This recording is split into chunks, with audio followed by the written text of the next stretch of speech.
joined by Captain Robert McConnell, who commands the Troop G Bureau of Criminal Investigation, Lieutenant Patrick O'Brien, Troop G BCI Assistant Commander, Lieutenant Brian Vandenberg, the Assistant Commander of Troop G Zone 1, Rensselaer County Sheriff Kyle Borgolt, and the Rensselaer County District Attorney Mary Pat Donnelly. The New York State Police is currently investigating a homicide that occurred in Grafton, New York. I want to remind everyone that this is an ongoing investigation, and the information in this summary of the incident is preliminary and subject to change. On June 18, 2025, at approximately 6:36 p.m., Rensselaer County 911 dispatch received a call from a woman who identified herself as Whitney Fowler.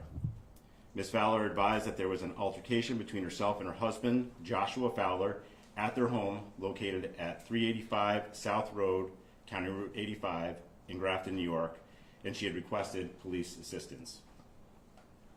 While on the phone, dispatchers heard what they believed to be gunshots. The 911 call was eventually disconnected. Troopers were dispatched at approximately 6:40 p.m. and arrived on scene at approximately 6:50 p.m., followed by multiple other units to include additional state police members and Rensselaer County Sheriff's deputies. Joshua Fowler was located outside the home holding a long gun. After failing to follow multiple orders by law enforcement to put the firearm down, and after a brief standoff, troopers utilized tasers, and Mr. Fowler was taken into custody unharmed. A search of the property located Whitney L. Fowler, age 27, deceased, outside the home.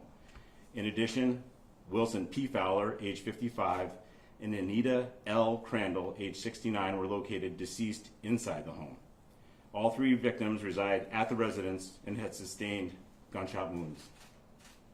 Wilson Fowler is the father of Joshua Fowler.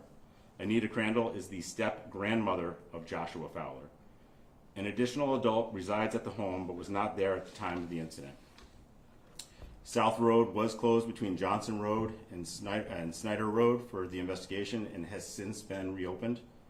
Following his arrest, Joshua M. Fowler, age 26, was transported to SB Brunswick for processing and has been charged with 1 count of murder in the first degree, 3 counts of murder in the second degree, and 1 count of criminal possession of a weapon in the second degree.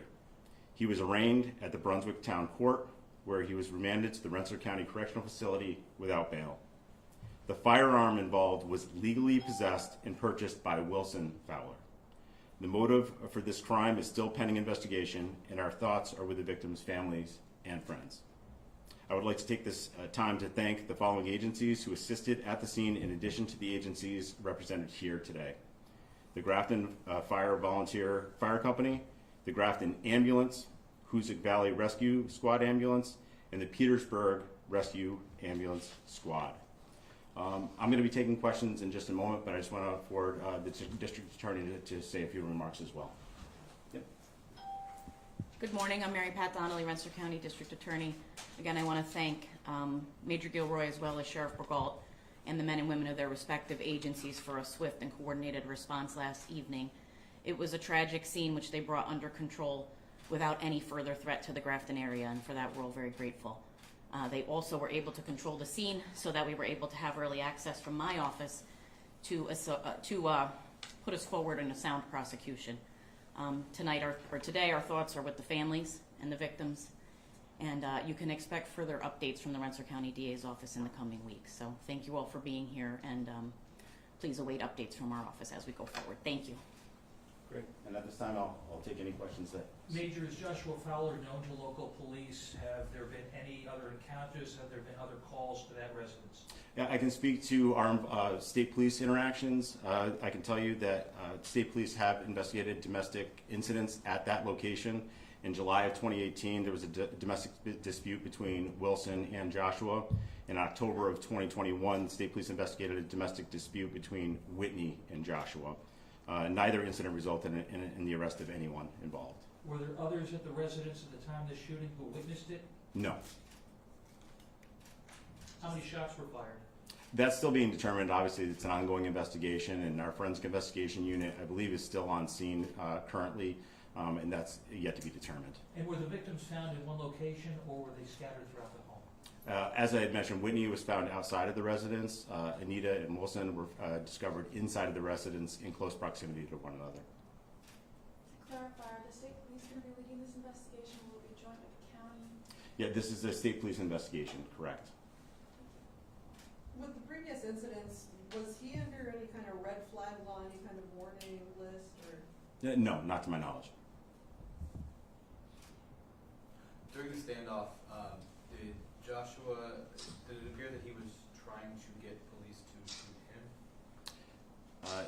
Yes, it appeared to be an attempt at suicide by cop, yes.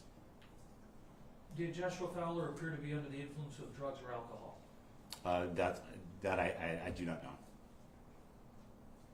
Major, do you know if were there any children that lived in the home? It's my understanding that there were not. Take one more question, guys. Was the other person who lived in the home a family member? Or Yes. Did Ye- they do it at the time, or were they there? They were not there at the time of the incident. They arrived shortly thereafter when they discovered a law enforcement presence. So Thank you guys very much. Appreciate it. Thank you. They said the